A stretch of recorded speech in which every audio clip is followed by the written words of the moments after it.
할렐루야. 페루에서 사역하고 있는 유동윤 선교사입니다.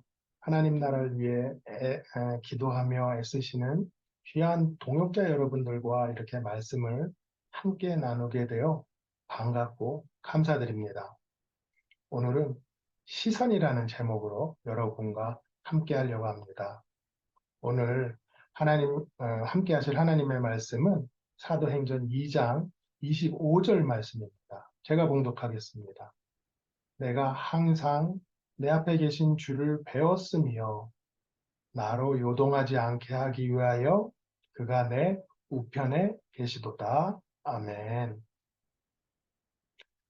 요즘 세대는 여러 매체를 통해서 많은 관증과 말씀을 접하게 됩니다. 그러다 보니까 나도 모르게 좀 더 자극적이고 조금 더 강렬한 하나님의 역사를 갈구하고 찾고 있는 건 아닌지 내심 염려가 됩니다. 하나님께서 이 시간에 역사해 주셔서 간증 듣고 함께 나누면서 하나님의 놀라우신 계획을 찬양하게 하시고 영광 돌리게 하시고 또 도전받게 하시고 나도 내 삶 속에서 하나님의 역사를 경험해 봐야지. 그래서 나도 간증 속의 주인공이 돼야지 다짐하는 그런 시간 되도록 은혜 내려 주시길 간절히 소망합니다.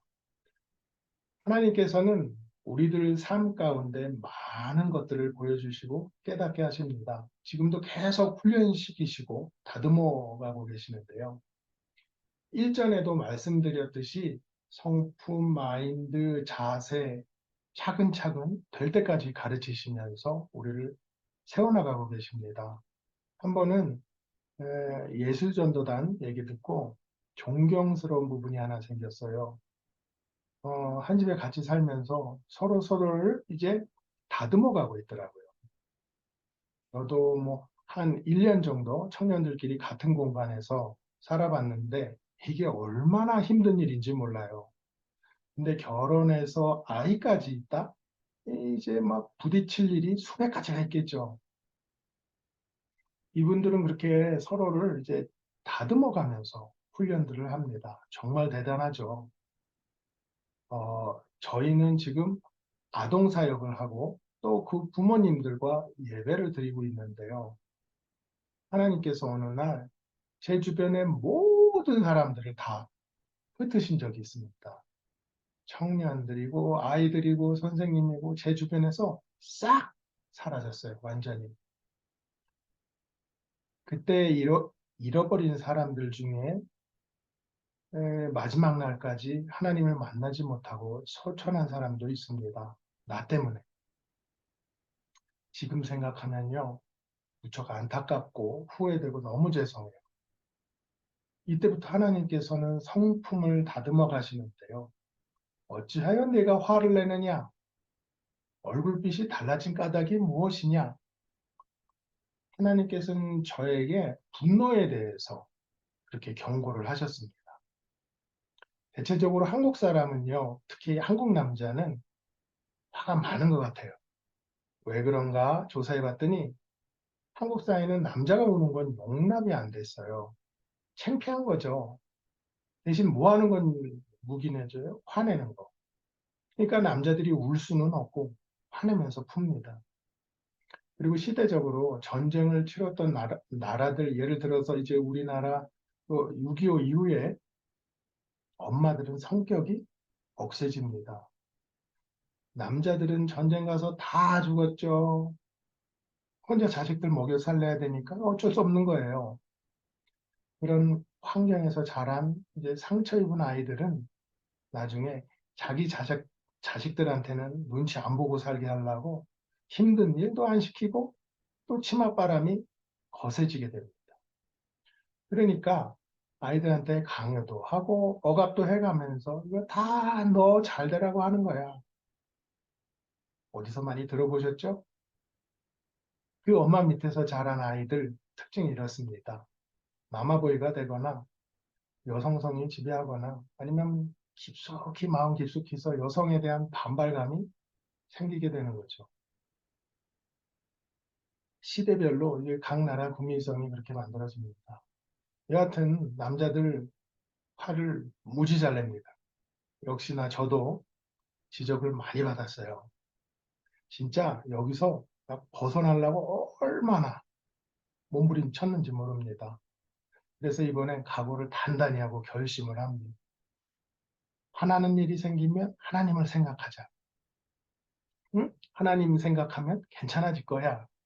그런데요, 세상에 화나는 일이 딱 생겼는데 하나님이 전혀 생각이 안 나는 거예요. 하나님, 하나님 화내는 거 싫어하셔가지고 내가 안 내려고 그랬는데 상황이 딱 마주치면은 하나님이 생각이 안 나요. 하나님, 좀 도와주세요. 이것도 훈련이 필요합니다. 평소에 하나님을 의식하는 훈련이 없으면 하나님이 생각이 새까맣게 안 나요. 생각나게 해주세요. 도와주세요. 제 힘으로는 안 돼요. 제가 하나님 생각만 나면 다시는 화를 안 낼게요. 이렇게 기도를 합니다. 그래서 결국에는 성공했습니다. 막 화가 나는 찰나에 하나님이 생각났어요. 그런데요, 제가 선교사잖아요. 내 남은 삶은 하나님이 하라는 대로 사는 게 소원인 사람인데, 근데 얼마나 고집세고 강팍한 인간인지요. 그 상황에서 하나님이 생각났는데도 불구하고 화를 내고 싶더라고요. 악한 영이 우는 사자처럼 웅크리고 앉아서 기회만 엿보는 거 빤히 알면서도 제가 그리로 들어가고 있더라고요. 상황이 다 종료된 다음에 저는 또 땅을 치고 후회를 했습니다. 너무 한심해, 너무. 내가 가장 사랑하는 하나님이 생각났는데도 내가 고집을 안 꺾었어. 이게 충격이었습니다. 나는 순종할 줄 알았는데, 다른 사람 몰라도 나는 순종할 줄 알았는데, 한 번 실패하고, 두 번 실패하고, 다음에는 꼭 성공하게 해주세요. 하나님의 이름으로, 하나님 앞에서 내 힘으로는 너무너무 힘들지만 내 우편에 계신 주님으로 말미암아 요동치지 않게 해주세요. 결국에는 그렇게 성공합니다. 물론 이제 아주 조금씩이에요. 그러다가 또 실패하기도 하고. 성경 속에 가인은 하나님의 경고를 듣고 바로 가서 아벨을 죽였습니다. 분명 경고를 들었는데 아벨을 보자마자 폭발합니다. 저랑 똑같죠? 그것도 계획적으로 준비해놓고 죽입니다. 근데 화가 나서 사람을 죽일 정도면 이 사람은 한두 번 화냈던 사람이 아니에요. 그동안 반복적으로 화를 많이 냈던 게 분명합니다. 왜냐하면 화는 중독이기 때문에 그래요. 중독은 하면 할수록 더 강한 자극을 원하게 되죠. 화도 뭐예요? 내면 낼수록 더 심하게 이제 화를 내야 직성이 풀리잖아요. 보통 왜 화가 날까요? 상황이 내 마음대로 안 돼서, 상대방이 나를 무시해서, 아니면은 내 편이 없다고 판단돼서 두려워서 보호 본능으로 화를 내기도 합니다. 예를 들어서 어렸을 때 어떤 상처가 있었는데 비슷한 자극만 와도 화를 확 내게 되는 거죠. 그럼 어떤 식으로 화를 내죠? 언성도 높이고 막 비꼬기도 하고 뭐 또 본인은 아니라고 그러지만 말투나 표정으로 분명 화를 내고 있습니다. 차가운 사람들이 있죠. 냉담하고 무관심하고 또 상대를 거부하기도 하고요. 아니면은 딴청을 부리기도 합니다. 각자 가장 효과적이라고 생각하는 방법으로 화를 표현하고 있는 겁니다. 근데 이 중에서 최악의 방법을 선택하면 이제 문제가 생기는 거죠. 막 고함치고 뭐 집어던지고. 이때 몸에서는요, 나를 보호하기 위해서 아드레날린을 분비합니다. 그럼 집중력도 세지고 뭐 힘도 세져요. 그리고 이걸 진정시키냐고 도파민이 분비가 되는데요. 이때 기분이 좋아집니다. 이 기분을 또 느끼고 싶어서 자꾸 반복하게 되는데 그러면 중독이 되는 거예요. 근데 문제는 이제 감각이 무뎌지니까 갈수록 더 강한 자극을 찾게 된다는 거예요. 그리고 그 화가 극도로 치닫게 되면 어떻게 돼요? 결국에는 살인까지 하게 되죠. 그러니까 가인도 화를 주체하지 못하는 거 보니까 분노에 중독된 사람이에요. 감정을 이제 조절하는 데가 있거든요. 중독이 되면요. 아주 조그만 자극만 줘도 불같이 화를 내게 됩니다. 너 말투가 왜 그래? 뭐 그렇게 되는 거죠. 그리고 이제 이 화가 나한테로 향하게 되면 어떻게 돼요? 자살을 하게 되죠. 내 가치를 인정받지 못하는 것 같고 사랑받지 못한다고 생각하고 우울증에 빠집니다. 근데 정말 희한한 건 성질을 건드린 뭔가가 꼭 주변에 하나씩 있다는 거예요. 화내는 분들 특징이 뭔지 아세요? 내 행동을 정당화합니다. 너 때문이야. 나는 피해자고 네가 나를 이렇게 만들었잖아. 내가 화를 내는 게 당연해. 너는 욕을 먹어도 싸. 이런 생각을 이제 갖고 있는 거죠. 이런 분들은 보통 자기 기준이 높은 사람들이에요. 그리고 자기 자신한테도 이제 엄격한 사람이 그럽니다. 책임감 강한 사람들이요. 강박이라고 또 표현하기도 합니다. 근데 내 말 안 듣고 자기를 무시한다고 생각하게 되면 잘못된 방법인지 알면서도 그 방법을 사용합니다. 왜냐하면 효과가 있으니까. 보통 짜증내는 사람들한테 관심이 쏠리죠. 막 힘도 쏠리고 집안에 그런 사람 한 사람만 있어도 어떻게 돼요? 분위기 완전히 살벌해지고 모든 가족들이 다 눈치 보고. 근데 여기서 명심해야 될 게요. 그 피해는 고스란히 누구한테 갑니까? 약자한테 가요. 누가 약자예요? 아이들이잖아요. 사역하다 보면은요, 남편들한테 폭행을 당해서 이제 길거리에 나오는 엄마들을 이제 보게 됩니다. 그런 사람들을 위한 시설도 있고요. 그런데 정말 피해자는 누군지 아세요? 아이들이에요. 아빠한테 학대받아서 엄마하고 시설에서 살고 있는데 엄마가 화가 나니까 막 또 얘를 학대하는 거예요. 그러니까 이제 양쪽에서 다 학대를 받는 거죠. 그래서 분노는요, 세대를 거듭해서 대물림된다는 거예요. 왜 짜게 먹는 집에 가면 애들도 짠 거 좋아하게 되고 식성이 같으니까 할아버지 할머니가 가지고 있는 그 지병을 그 손주들도 똑같이 가지고 있어요. 그런 식으로 화도 되물림이 됩니다. 특히 어린아이들은요, 어떤 이상한 감정이 마음에 확 일어나면 이게 무슨 감정인지를 아직 몰라요. 이런 감정이 처음이고 생소하니까 어떻게 처리를 해야 할지 모르는 거예요. 그래서 화를 내고 우는 겁니다. 그런 감정을 잘 가이드해줘서 이렇게 표현해야지, 그렇게 표현하는 거 안 좋은 거다. 건강한 표현, 감정 표현을 자꾸 알려줘야 되는데 이건 뭐 오히려 그뭐 부모가 더 화가 나서 막 아이들까지 막 중독시켜버려요. 큰일 납니다. 지금 결단하시고 끊어내시기 바랍니다. 남편분이 자꾸 화를 내세요? 아, 그럼 이 사람도 그 시기를 놓쳐서 감정 표현이 서툴구나. 안타깝게 생각하시고 기도해 주세요. 그분도 알면서도 잘 안 돼서 그러는 거예요. 하나님께서는 분노에 사로잡혀서 후회할 짓 하지 마라.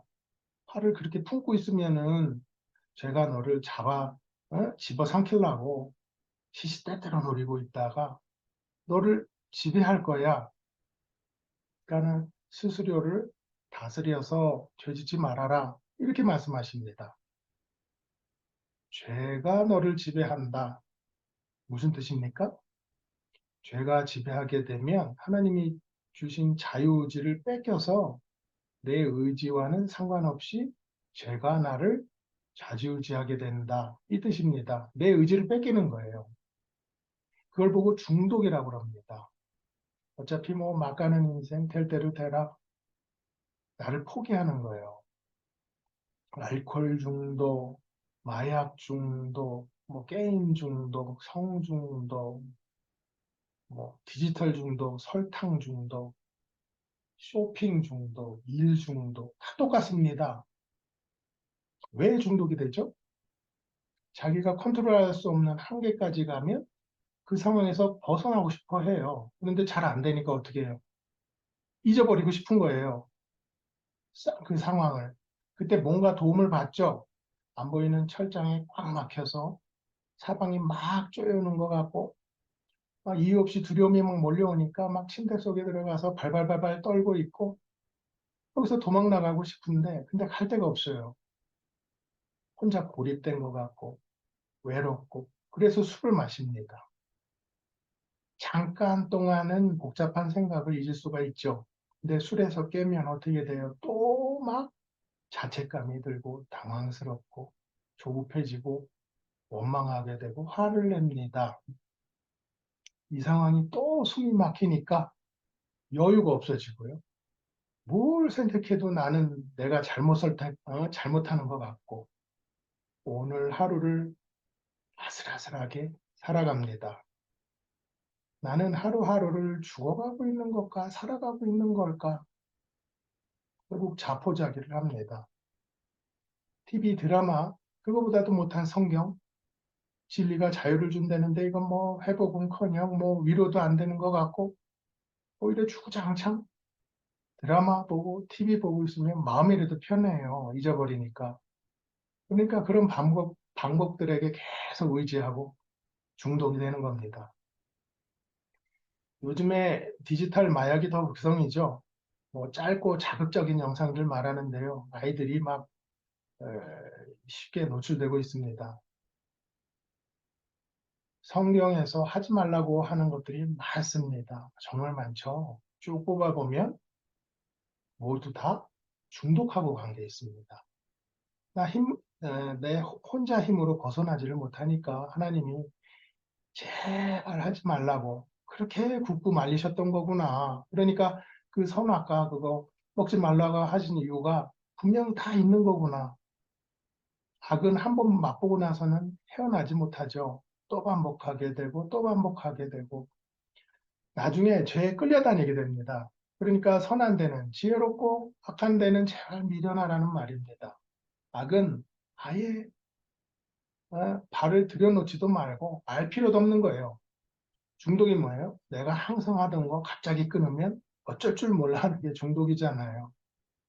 맨날 커피 좋아하시는 분들 갑자기 무슨 뭐 커피 금식을 한다고 끊었다가 막 손이 발발 떨리고 가슴이 답답하고 막 그러죠. 밀가루 이제 라면을 끊겠다 뭐 난리 나죠. 음, 요즘 엄마들은 아이들한테 스마트폰도 안 줍니다.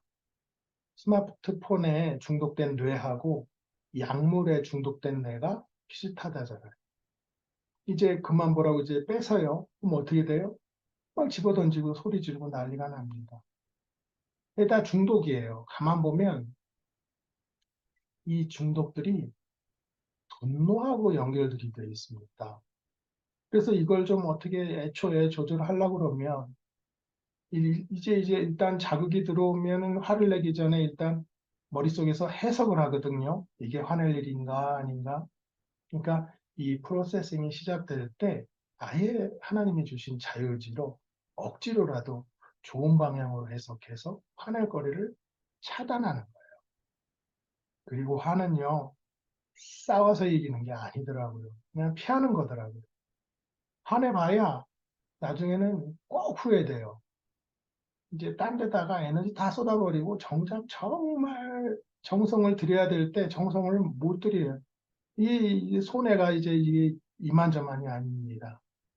그래서 지금은 웬만하면 이제 다툼 같은 건 이제 피하는 편인데 이런 분노는 담아두면 언젠가는 터지잖아요. 그러니까 가족들이 모두 특히 애들은 속에 응어리가 있으면 다 끄집어내게 해야 됩니다. 자기가 속상했던 일 실컷 말하게 하고 표현하게 해야 돼요. 이렇게 예방하는 방법밖에 없습니다. 일단 중독이 되면요. 치료 방법이 없습니다. 정신과 치료, 상담 치료 다 소용없어요. 좋아진 것 같지만 100% 재발합니다. 전문가들도 다 인정하는 부분이에요. 중독은 다른 중독으로 대체하는 수밖에 없다고 전문가들이 그래요. 이제 한번 중독됐던 사람은 다른 중독에도 쉽게 중독되니까 이걸 이용해서 그나마 건전한 중독으로 갈아타는 방법이죠. 또 어떤 사람은 체온에 급격한 변화를 줘서 다이놀핀을 생성시킵니다. 도파민이 억제되고 그러면 이제 좀 충동이 억제가 되거든요. 담배를 피면 1초 안에 체온이 4도가 떨어져요. 이제 어떤 면에서는 효과를 보는 거죠. 사우나를 하기도 하고요. 근데 다 필요 없습니다. 진짜 회복된 사례를 찾아보면은요, 분노를 잠재울 수 있는 유일한 방법은 용서밖에 없습니다. 그래서 성경에서 그렇게 용서를 강조하셨던 모양이에요. 나를 살리시려고 성경 곳곳에 용서해라, 죄를 사해줘라. 근데 내 힘으로는 안 되죠. 오직 성령의 힘으로만 용서가 가능합니다. 내가 너와 함께하리라.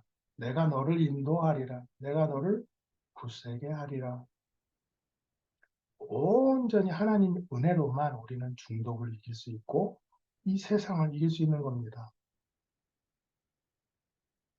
요즘 여러 가지로 많이 힘드시죠? 경제도 안 좋아지고 그래서 그런지 이제 경쟁은 더 심해지고 모든 일들을 실적 쌓기로만 이제 취급하고 인심도 사나워지고 어쩌면 우리 다음 세대는 더 힘든 세상을 살 겁니다. 인터넷부터 정말 여차하면 쉽게 빠져들게 만들어 놨어요. 무조건 못하는 것만이 능사는 아닐 겁니다. 아이들은 부모가 하는 대로 똑같이 따라합니다. 저희 6살짜리 둘째가 막내 보고 어허 그러면 아빠가 싫어해 이놈한다. 그렇게 화내지 말고 말로 해. 똑같이 따라해요. 그렇죠? 내가 항상 내 앞에 계신 주를 배웠으며 나로 요동하지 않게 하기 위하여 그가 내 우편에 계시도다. 우리는 주님을 모시고 살면서 항상 그분만 바라보고 살고 있습니다. 그럼 우리도 언젠가는 그분을 닮겠죠. 평소에 내 시선이 어디에 고정되어 있나? 그분께 고정되어 있습니다. 그러면 우리 아이들도 똑같이 따라합니다. 우리 가정에서부터 다시 시작했으면 좋겠습니다. 이런 하나님의 역사하심이 각 가정에 함께 하실 때 환경이 우리 아이들을 어쩌지 못하고 상황이 우리 아이들을 어쩌지 못하는 세상에 감당하지 못하는 그런 하나님의 자녀들 되시기를 주님의 이름으로 축원합니다.